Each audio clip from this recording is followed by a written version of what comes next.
Salam, hörmətli müəllimlər. Bizim bugünkü buraxılışımız coğrafiya fənninə həsr olunur. Könül Mehdiyevanın təqdimatında coğrafi məkan mövzusuna dair test tapşırıqlarının izahına baxacağıq. Salam Könül xanım. Salam Pərvinə xanım, xoş gördük. Könül xanım, artıq coğrafiya müəllimləri qiymətləndirmə çərçivəsi ilə tanışdılar, amma yenə də bəzi məsələləri aydınlaşdırmaq lazımdır. Coğrafiya fənni üzrə neçə məzmun sahəsi var və hər məzmun sahəsinə görə neçə test tapşırığının verilməsi nəzərdə tutulmuşdur? Coğrafiya fənni üzrə 3 məzmun sahəsi var. Coğrafi məkan, təbiət və cəmiyyət. Coğrafi məkana aid 14 sual, təbiət və cəmiyyətə aid isə 18 sual nəzərdə tutulub. Aydındır. Belə görürəm ki, birinci mövzumuz elə ilk məzmun sahəsinə aiddir. Bəli. Gəlin test tapşırıqlarının izahına keçək. Başlayaq. Xəritə sxemə və cədvələ əsasən doğru fikirləri müəyyən edin. Gördüyümüz kimi xəritə sxemi göstərilib. İlk növbədə xəritə sxemin hansı əraziyə aid olduğunu təyin edək. Gördüyümüz kimi xəritə sxem Hindistan yarımadasına aiddir və buradan tropik xətti keçir. 1. İl boyu günorta vaxtı cisimlərin kölgəsi müşahidə olunur.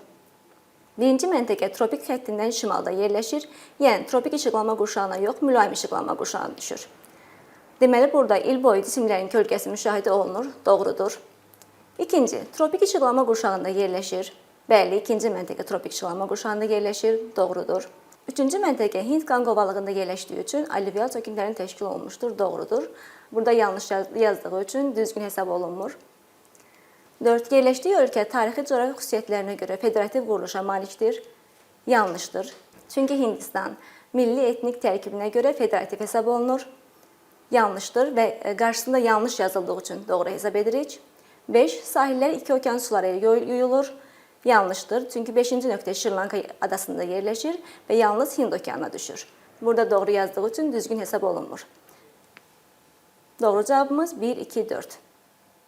Növbəti test tapşırığımız. Qrafikdə 22 dekabr tarixində gecənin uzunluqları verilmişdir. Buna əsasən şəhərləri müvafiq olaraq uyğunlaşdırın. İlk növbədə qrafiki aydınlaşdıraq. Gördüyümüz kimi gecənin uzunluğu 1-ci məntəqədən 4-cü məntəqəyə doğru artır. Deməli, 1-ci məntəqədə gecə daha qısa, 4-cü məntəqədə isə gecə daha uzundur. Və bu tarix 22 dekabra aiddir. 22 dekabr tarixində bildiyimiz kimi Günəş cənub yarımkürəsi zenitdə olur və cənub yarımkürəsi daha çox istilik və işıq alır, şimal yarımkürəsi isə daha az istilik və işıq alır. Və bu zaman şimal yarımkürəsində gecələr daha uzun, gündüzlər daha qısa. Cənub yarımkürəsində isə əksinə, gündüzlər daha uzun, gecələr daha qısa olur. Və birinci məntəqədə gecə daha qısa, deməli gündüz daha uzundur. Deməli, birinci məntəqə cənub yarımkürəsinə daha yaxın məntəqə hesab olunur. Yəni, Astara Azərbaycanın cənubunda yerləşdiyi üçün cənub yarımkürəsinə daha yaxındır. İkinci məntəqə birinciyə nisbətən gecə daha uzundur, demək şimala, qismən şimala doğru yerləşir, yəni Babək rayonu. Üçüncü məntəqədə isə 1 və 2-yə nisbətən gecə daha uzanır, yenə qismən şimala doğru gedirik Bakı şəhəri. Dördüncü isə daha uzun gecənin müşahidə olunduğudur ki, yəni xəritə sxemdə gördüyümüz ən şimalda yerləşən məntəqəni götürürük, bu isə Şəkidir. Doğru cavabımız D variantı, yəni 1 Astara, 2 Babək, 3 Bakı, 4 Şəki. Verilmiş xəritə sxemə əsasən müvafiq olaraq A, B, C, A marşrutu üzrə hərəkət azimutlarını müəyyən edin. Gördüyümüz kimi yer kürəsi göstərilib. Xəritə sxemdən aydın göründüyü kimi A nöqtəsi şimal qütbündə yerləşir. Əgər bir məntəqə şimal qütbündə yerləşir, deməli bütün məntəqələr ondan cənubda yerləşir.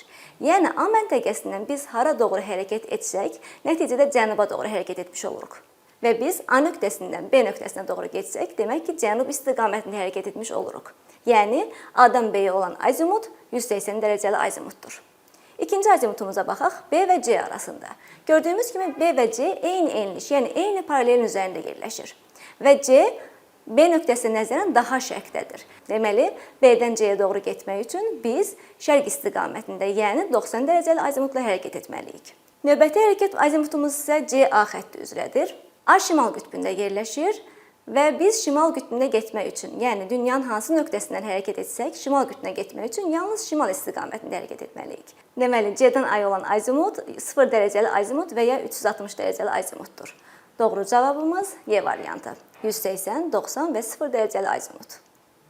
Günəşin ildə bir dəfə zenitdə olduğu enliklə qütb gecələrinin ən qısa müddətli davam etdiyi enlik arasındakı ən qısa məsafə 1/30 milyon miqyaslı xəritədə 15 sm olarsa təhrifi hesablayın.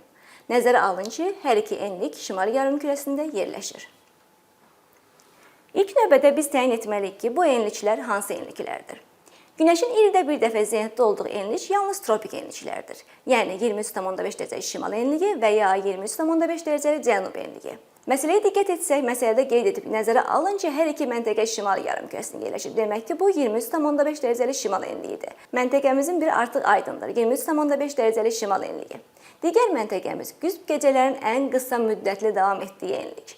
Qütb gecələri 66,5 dərəcə enliklərdən 90 dərəcə enliklərə qədər davam edir. Yalnız hər enlikdə qütb gecələrinin davam etmə müddəti eyni deyil. Bəzi məntəqələr daha çox, bəzi məntəqələr daha az. Bu isə məntəqənin yerləşdiyi enlikdən asılıdır. Şimal qütbündə ən uzun davam edir, 66,5 dərəcə enliklərdə isə ən qısa davam edir. Deməli, ikinci enliyimiz 66,5 dərəcəlik şimal enliyi. Və biz bu iki məntəqə arasında məsafəni tapmalıyıq. 66,5 dərəcə enliklə 23,5 dərəcə enliyin fərqini tapırıq, 43 dərəcə.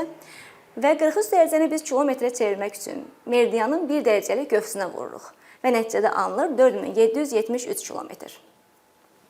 Məsələnin ikinci hissəsinə baxaq. Məsələnin ikinci hissəsində miqyas verilib və miqyasa nəzərən məsafə verilib.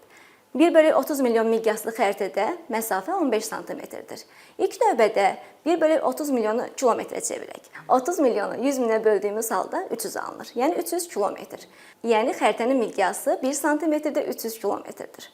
300 kilometr 15 sm-ə vururuq və 4500 kilometr alınır. Demək ki, xəritədəki məsafəyə nəzərən həqiqi məsafə 4500 kilometrdir. Biz həm koordinata nəzərən, həm miqyasa nəzərən məsafələri hesabladıq. Xəritələrdə təhrif olduğu üçün bu məsafələr fərqli alınır. 4773 km və 4500 km-nin fərqini tapırıq 223 km, yəni təhrifimiz 223 km-dir. Doğru cavab A bəndi. 22 dekabr tarixində 30 dərəcə şərq uzunluğunda yerləşən A məntəqəsində günorta vaxtıdır və kölgə yoxdur. B məntəqəsində isə kölgənin uzunluğu ilə cismin öz uzunluğu bərabərdir və kölgə şimal istiqamətində düşür. Verilənlərə əsasən B məntəqəsinin koordinatını müəyyən edin. Biz ilk növbədə təyin etməliyik ki, 22 dekabr tarixində Günəş hansı enlikdə zenitdədir? Günəş cənub tropikində zenitdədir, yəni 23,5 dərəcə cənub enliyinə 90 dərəcə bucaqla düşür. Və bu məntəqədə kölgə yoxdur. Deməli, bu məntəqənin üzərində Günəş zenitdədir. Yəni, bu nəticəyə gəlirik ki, həmən məntəqə 23,5 dərəcə cənub enliyində yerləşir. Digər məntəqədə isə kölgənin uzunluğu cismin öz uzunluğuna bərabərdir.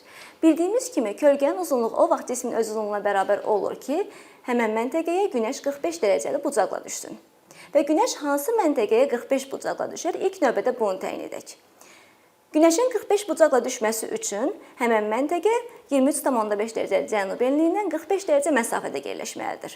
İndi isə cənub tropikindən 45 dərəcə məsafədə yerləşən məntəqəni təyin edək. 23,5 dərəcə cənub enliyindən 45 dərəcə şimala doğru hərəkət etsək, 21,5 dərəcəlik şimal enliyi alınır. Digər şəklə nəzər yetirsək, bu şəkildə Günəş tam olaraq 23,5 enliyin üzərində göstərilib. Bu şəkildən daha aydın olur ki, kölgə şimal istiqamətində düşür. Doğru cavabımız 21,5 dərəcəlik şimal eni və 30 dərəcə şərq uzunu. Eyler-Venn diaqramına əsasən işıqlanma qurşaqlarına aid olan əlamətləri müəyyən edin. Gördüyümüz kimi diaqramda işıqlanma qurşaqları göstərilib. Şimal mülayim, tropik və şimal qütb işıqlanma qurşaqları. Bu işıqlanma qurşaqlarına aid olan oxşar və fərqli cəhətləri təyin etməliyik. Birinci, Afrika materikinin bir hissəsini tutur. Bildiyimiz kimi Afrika materiki mülayim və tropik işıqlanma qurşaqlarında yerləşir. Həmçinin həm şimal mülayim, həm cənub mülayimə düşür. Yəni bu ikinci nöqtəyə aiddir. Yer oxunun orbit müstəvisinə meyillik bucağı artarsa, bu işıqlanma qurşağının sahəsi azalar. Bildiyimiz kimi yer oxu orbit müstəvisinə 66,5 dərəcəli bucaqla meyillidir. 66,5 dərəcə bucaqla meyilli olduğu üçün tropik xəttləri 23,5-dən, qütb dairələri 66,5 dərəcəli enliklərdən keçir. Əgər bucaq artarsa, misal üçün nümunə verək, məsələn 70 dərəcə olarsa, bu zaman tropik xətti 20 dərəcədən keçər. Bunu necə təyin edirik? Tropik xətti ilə yer oxunun orbit müstəvisinə meyillik bucağının cəmi 90 dərəcə etməlidir. Yəni, meyillik bucağı 70 dərəcə olarsa, tropik xətti 20 dərəcəli enlikdən keçər. Bu işıqlanma qurşağının sahəsi azalar deyir. Deməli, tropik işıqlanma qurşağının sahəsi azalar.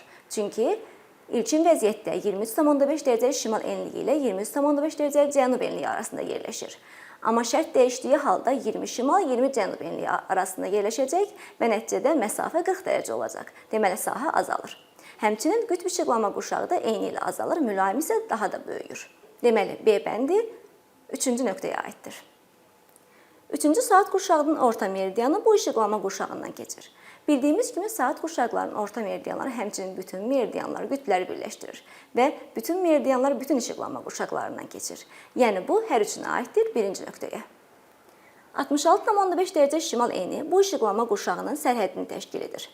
Şimal mülayim və şimal qütb işıqlama qurşaqları 66,5 dərəcəli şimal enliyi ilə ayrılır. Yəni hər ikisinin sərhəddidir. Yəni dördüncüyə aiddir. Qütb ulduzunun görünmə bucağı ilə günəşin düşmə bucağı bu işıqlama qurşağında bərabərləşə bilər. Bildiyimiz kimi qütb ulduzu şimal qütbündə davamlı olaraq zenitdədir, yəni 90 dərəcəli bucaqla görünür. Ekvatora doğru getdikcə bu bucaq kiçilir. Və mülayim işıqlama qurşağında günəşin düşmə bucağı ilə qütb ulduzunun görünmə bucağı bərabərləşə bilər. Qütblərdə qütb ulduzunun görünmə bucağı böyük, günəşin düşmə bucağı kiçik olur. Ekvatora yaxın hissələrdə isə günəşin düşmə bucağı böyük, qütb ulduzunun görünmə bucağı kiçik olur. Doğru cavabımız A variantı.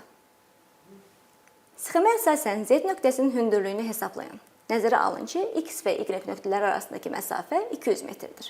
Sxemdə gördüyümüz kimi horizontallar göstərilib və X, Z, Y nöqtələri həmçinin dəniz təsvir olunub. Bildiyimiz kimi dənizin hündürlüyü 0 metrdir. İndi isə Y və X nöqtəsi arasında fərqi tapmaq üçün daha rahat yoldan istifadə edək. Y nöqtəsini X və Z nöqtələrinin olduğu horizontal tərəfə köçürək. Yəni Y nöqtəsi dənizə nəzərən neçənci yerdə dayanırsa, sağ tərəfdə də eyni ilə eyni yerdə dayanacaq. Yəni dənizə nəzərən ikinci horizontalın üzərindədir. Həmçinin sağ tərəfdəki horizontallarda Y nöqtəsini köçürsək, ikinci horizontalın üzərinə köçürürük.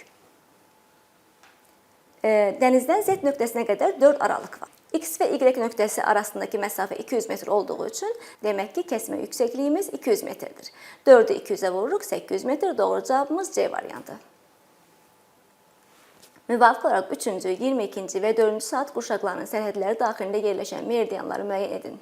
İlk növbədə saat qurşaqlarının yerlərini təyin edək. Bildiyimiz kimi 24 saat qurşağı var. Bunun 12-si şərqdə yerləşir, 12-si qərbdə yerləşir. Yəni 0-dan 12-yə qədər şərq yarımkürəsində, 12-dən 24-ə qədər qərb yarımkürəsində yerləşir. İlk növbədə 3-cü saat qurşağının orta meridianı təyin edirik. Bildiyimiz kimi saat qurşağının orta meridianı təyin etmək üçün həmən saat qurşağının nömrəsini 15-ə vururuq. Yəni 3-ü 15 dərəcəyə vururuq və 45 dərəcəli şərq uzunu. Növbəti 4-cü saat qurşağının orta meridianı təyin edirik. 4-cü saat qurşağının orta meridianı tapmaq üçün eyni qaydadan istifadə edirik. Yəni 4-ü 15-ə vururuq, 60 dərəcəli şərq uzunu. İndi isə 22-ci saat qurşağının orta meridianı tapaq. Əgər saat qurşağı qərbdə yerləşirsə, bunun orta meridianı tapmaq üçün ilk növbədə 24-dən çıxırıq, yəni 24 çıxaq 22 bərabərdir 2 və alınan cavabı 15-ə vururuq. 30 dərəcəli qərb uzunu. İndi isə saat qurşaqlarının sərhədlərini təyin edək. Çünki saat qurşaqlarının sərhədlərini bildiyimiz halda o sərhədlər daxilində yerləşən meridianları təyin edə bilərik. 3-cü saat qurşağının sərhədlərini tapmaq üçün orta meridian üzərinə 7,5 dərəcə əlavə edirik. Yəni 45 üstə gələk 7,5, 52,5 dərəcə və ikinci halda 45 çıxaq 7,5, yəni 37,5 dərəcəli şərq uzunu. Həmçinin hər ikisi şərq yarımkürəsində yerləşir. 4-cü saat qurşağının sərhədlərini eyni qayda ilə tapırıq. Yəni 60 dərəcə üstə gələk 7,5 dərəcə, 67,5 dərəcə şərq uzunu və 60 dərəcə çıxaq 7,5 dərəcə, 52,5 dərəcəli şərq uzunu. Növbəti 22-ci saat qurşağının sərhədlərini tapaq. Eyni qayda ilə 1-ci 22-ci saat qurşağını biz orta meridianı artıq təyin etmişdik. 30 dərəcə qərb uzunu alınmışdı. 30 qərb uzunluğunun üzərinə bir dəfə 7,5 dərəcəni gəlib qərb sərhədini tapırıq. Bir dəfə 7,5 dərəcə çıxıb şərq sərhədini tapırıq. Yəni 37,5 qərb uzunu və 22,5 dərəcə qərb uzunluqları. Gördüyümüz kimi sxemdə saat qurşaqlarının yerləşdiyi sərhədlər göstərildi və verilmiş bəndlərə keçək. Birinci 50 dərəcə şərq uzunu. Sxemdən gördüyümüz kimi 50 dərəcə şərq uzunu 3-cü saat qurşağına düşür. 39 dərəcə qərb uzunu heç bir saat qurşağına düşmür. 22-ci saat qurşağının sərhədlərinin kənarda yerləşir. 24 dərəcə qərb uzunu 22-ci saat qurşağına düşür, çünki 22-ci saat qurşağının sərhədləri daxilindədir. 53 dərəcə şərq uzunu 4-cü saat qurşağında yerləşir. 70 dərəcə şərq uzunu heç bir saat qurşağına aid deyil və 20 dərəcə şərq uzunu həmçinin heç birinə aid deyil. Doğru cavabımız C variantı 1, 3, 4. Diqqətinizə görə çox sağ olun. Bütün dinləyicilərə təşəkkür edirəm. Həmçinin imtahanda iştirak edəcək bütün müəllimlərə uğurlar arzulayıram. Biz təşəkkür edirik Könül xanım ətraflı izahınıza görə. Ümid edirik ki, izahlarınız və göstərdiyiniz test tapşırıqları müəllimlər üçün faydalı olacaq. Çox sağ olun, təşəkkür edirəm. Əziz müəllimlər, biz bugünlük verilişi yekunlaşdırırıq. Növbəti buraxılışlarda görüşənə qədər.